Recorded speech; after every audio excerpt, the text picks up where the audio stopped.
A história começou a mudar, irmãos.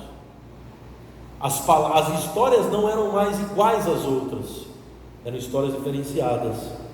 Então, vem comigo: revelação, inspiração, autoridade. O que vem depois disso? Livro, escrita. Primeiro, revelação. Segundo, inspiração. Terceiro, autoridade. Quarto, livro. Eles passaram a escrever, começaram a escrever. Já que tem muita autoridade essas histórias, nós vamos colocar no papel. Começaram a escrever aquilo. Eles começaram a aprender a escrita das nações, começaram a ser influenciados pelas nações. Aí eles passaram a escrever. Só que o que eles escreviam não era só as histórias inspiradas e reveladas, eles escreviam muitas coisas. Agora a pergunta que eu faço a você é a seguinte: como é que se faz a diferença de um livro escrito, inspirado, revelado, para um livro escrito que conta uma história qualquer? Como é que você consegue discernir isso? É a autoridade.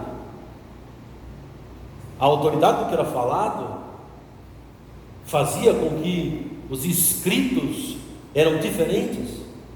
E então, irmãos, começou-se um processo chamado canonização.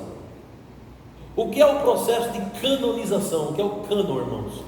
Canonização é você separar.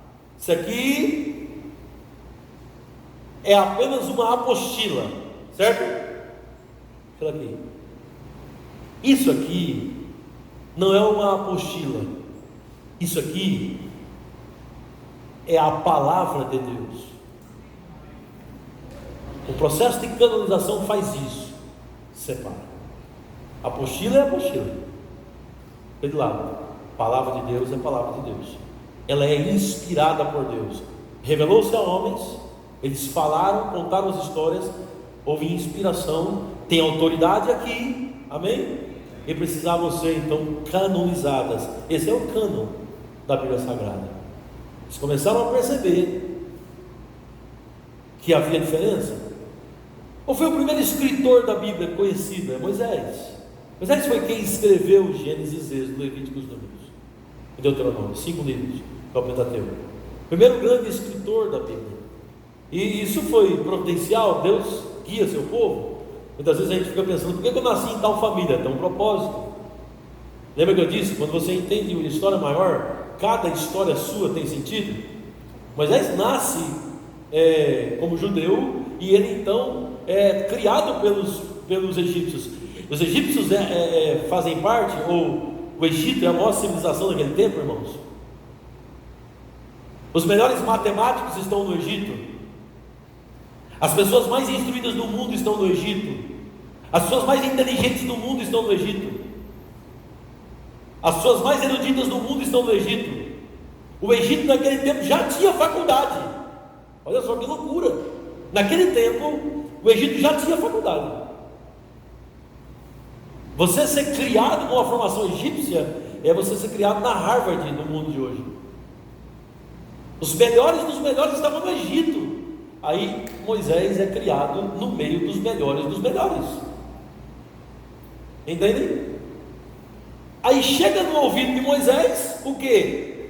O que Adão contou, o que Noé contou, o que Sete contou, o que todos contaram, o que Abraão, Isaac, Jacó contaram, os que os 12 patriarcas contaram, que todo mundo contou. Eles foram para o Egito.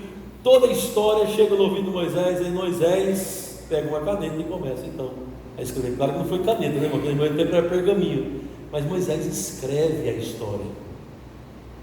E então nós temos os 5 primeiros livros da Bíblia, chamado de Torá em hebraico, e no Novo Testamento chamado de Pentateuco. Novo Testamento não, para a igreja protestante, chamado de Pentateuco. Estão comigo, irmãos? Estão entendendo? Essa é a aparição da Bíblia. A canonização faz essa separação oralmente, depois por escrito. Normalmente um falava e outro registrava. Normalmente era assim. Não era a pessoa que falava, era quem escrevia. Pelo contrário, falava-se a história, principalmente no Velho Testamento, contava-se a história e se escrevia o que foi contado depois de anos. Uma outra pessoa. Entendem? Moisés conta, irmãos, a história de quase 2000 anos antes. que é a criação do mundo. Então, normalmente é assim: o que falava não era o que escrevia. De vez em quando um ou outro falava e escrevia. Os livros que registravam as experiências com Deus já nasciam com uma posição diferenciada.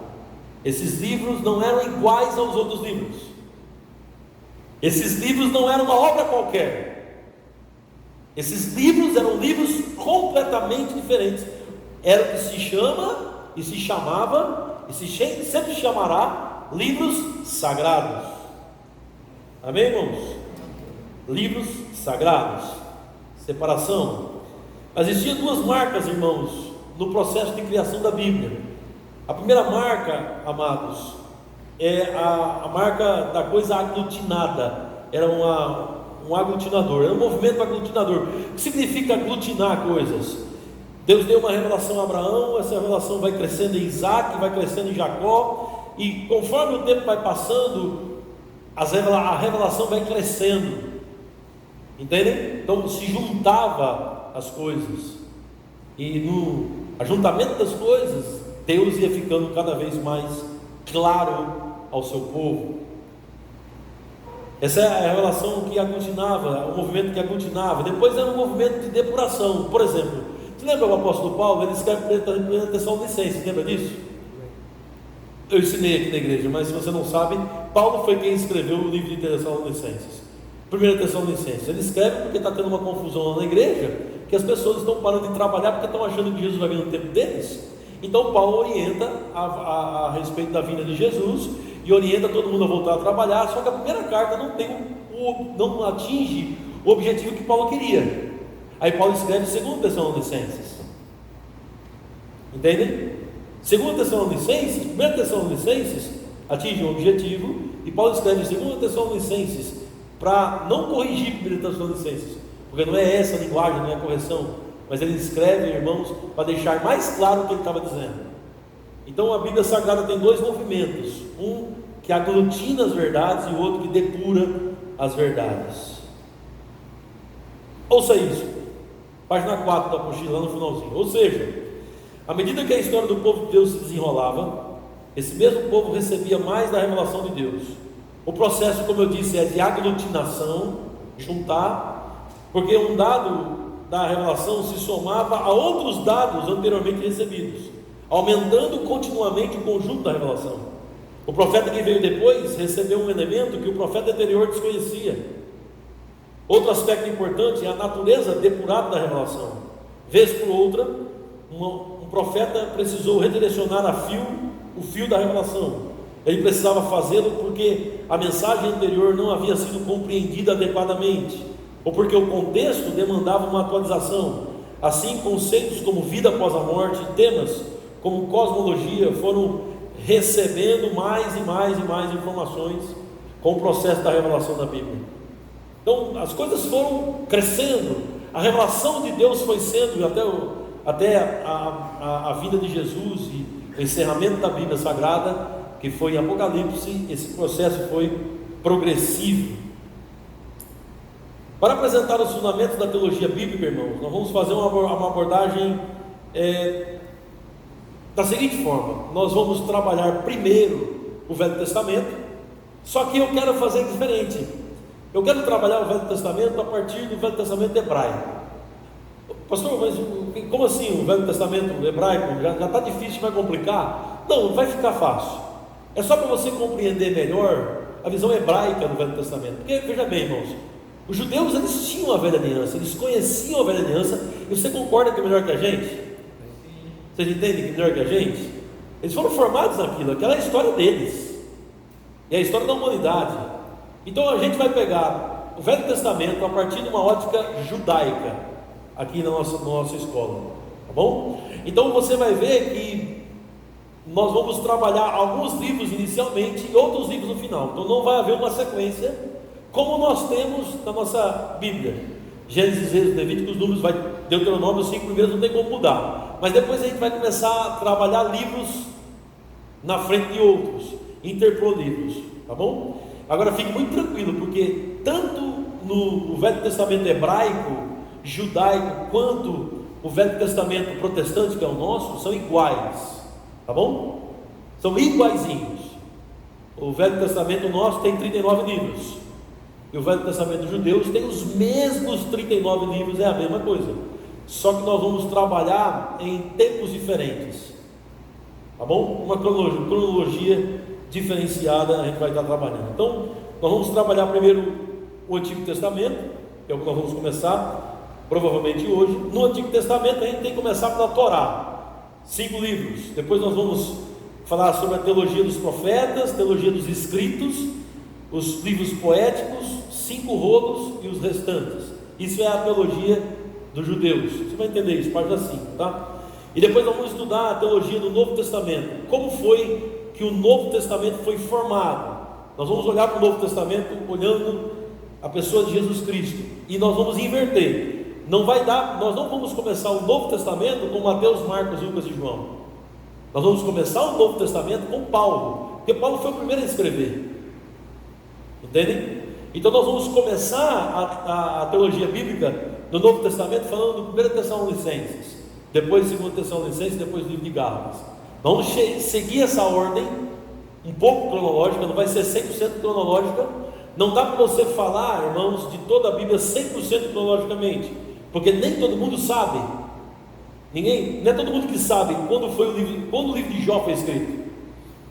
Existem divergências, mas o que nós pudermos colocar cronologicamente, ou seja, no tempo, nós vamos colocar no Novo Testamento e no Velho Testamento. Tá bom, queridos? Aleluia. Página 5, já virei. Página 6, nós vamos aí falando da formação agora do Antigo Testamento, a teologia do Antigo Testamento. Página 6. Nós vimos aí que a maior parte do conteúdo dos livros da Bíblia foi transmitida apenas de forma oral durante um bom período. O Velho Testamento foi praticamente todo. A transmissão oral foi, irmãos, a revelação de Deus ao seu povo, e foi transmitida durante muito tempo, sem nenhum escrito. Isso aconteceu também na Nova Aliança, mas chegou um tempo, como eu disse a vocês, começou-se então a ser escrito. O objetivo nosso aqui em teologia bíblica, irmãos, é estudar, como eu disse no início, em que circunstância, em que situação a pessoa que escreveu o que escreveu.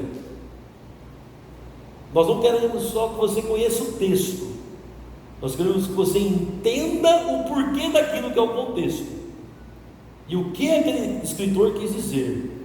Olha só o que aconteceu em Mateus 19, quando se sabe apenas o texto. Olha só, Mateus 19, versículo 9, versículo 3 em diante. Quando você só conhece o texto e não conhece o contexto e o porquê das coisas, há uma bagunça doutrinária, fica uma coisa muito legalista. Precisamos entender o porquê que a pessoa escreveu aquilo, em que contexto escreveu aquilo. Irmãos, vocês já ouviram falar em ossos do ofício? Eu estou com pena do pessoal que veio pela primeira vez hoje, porque essa primeira aula é o osso do ofício dessa matéria, é a parte mais complexa. Eu estava quase invertendo tudo e começando em Gênesis, para a gente ficar saltar de alegria vendo Jesus em Gênesis. Mas nós precisamos passar por isso aqui, pelos ossos do ofício. Nós precisamos passar por essas coisas. E muitas vezes a gente está aqui, eu não estou entendendo nada, pastor. Mas você vai compreender, tá certo, irmãos? Em nome de Jesus. Essa aqui é a mais complexa de toda essa parte inicial da apostila, mas nós não vamos fugir dela e vamos seguir. Deus está contigo. Mateus 19, você vai se adaptando a essa nova linguagem. Versículo 3. Quero mostrar para vocês aqui o problema de uma interpretação errada, que só se preocupa com o que está escrito e esquece do contexto, esquece do porquê está escrito. Mateus 19:3. Vieram a Jesus alguns fariseus e o experimentavam, perguntando: é lícito ao marido repudiar a mulher por algum motivo, sua mulher por qualquer motivo? Então respondeu ele: não tendes lido que o Criador desde o princípio os fez homem e mulher, e que disse: por esta causa deixará o homem a seu pai e sua mãe, e se unirá a sua mulher, tornando-se os dois uma só carne? Olha só, os judeus estão perguntando um episódio da separação. Pode dar carta de divórcio? É lícito separar? Aí Jesus responde como? Como? Plano geral, lá em cima. Eles querem saber se pode dar carta de divórcio. Aí Jesus puxa lá para cima. Vocês não estão lembrados que está escrito que deixará o homem pai e mãe, se unirá a sua mulher, serão os dois na sua carne? Vocês não estão lembrados que Deus fez o homem e a mulher e que tornou os dois uma só carne? Vocês não estão lembrados que o que Deus ajuntou, o homem não separe? Ou seja, eles estão passando só o que está escrito. Jesus está passando o todo da Escritura. Olha como é diferente a abordagem. Continua comigo, versículo 7. Replicaram-lhe: por que mandou então Moisés dar carta de divórcio e repudiar? Respondeu-lhe Jesus: por causa da dureza do vosso coração é que Moisés vos permitiu repudiar vossa mulher. Entretanto, não foi assim desde o princípio. A resposta: quando Jesus responde o que Deus programou desde o princípio, eles vêm dizendo o que Moisés disse sobre dar carta de divórcio.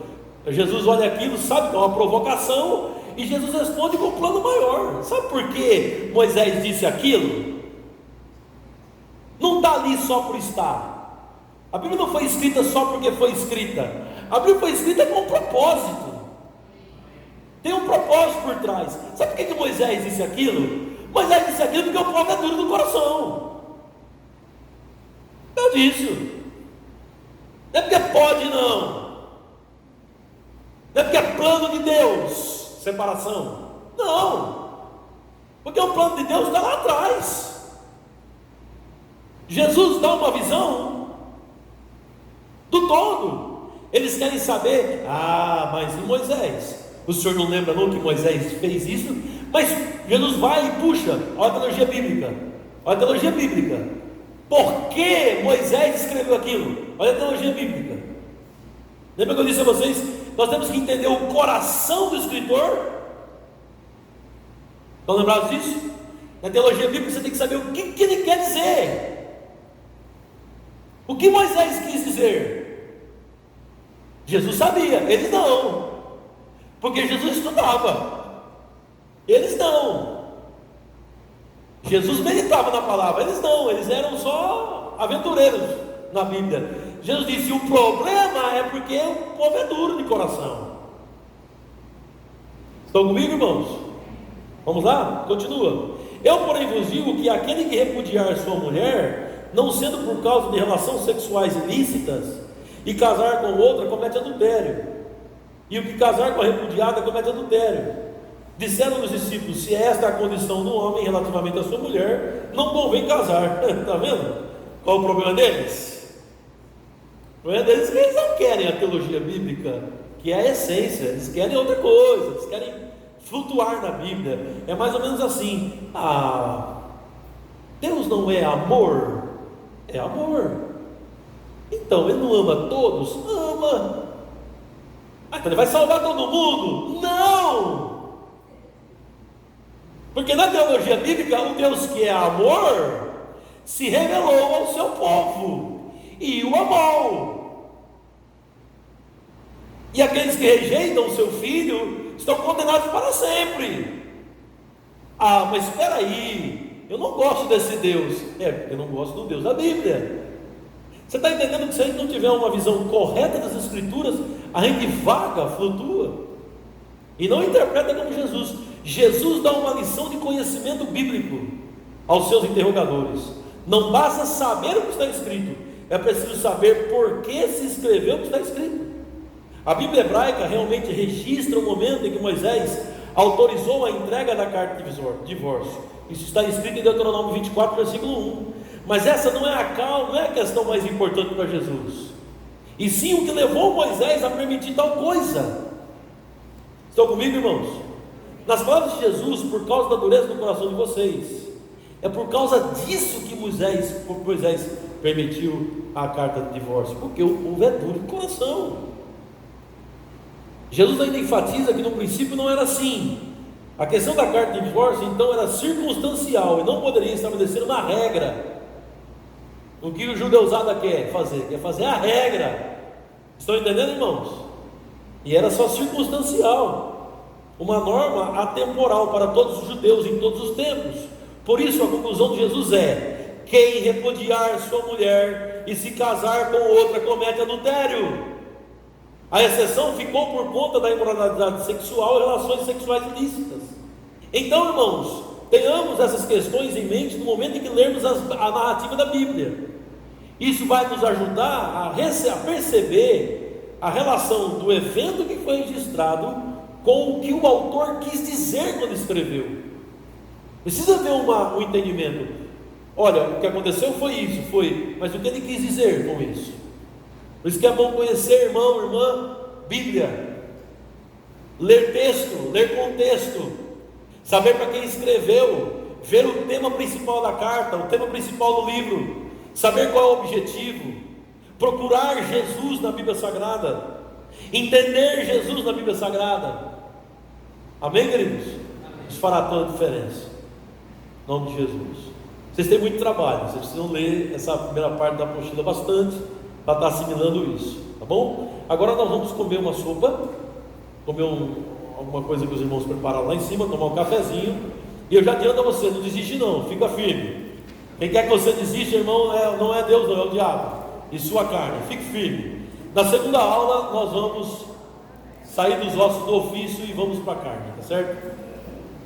Carne que eu digo, revelação, irmãos.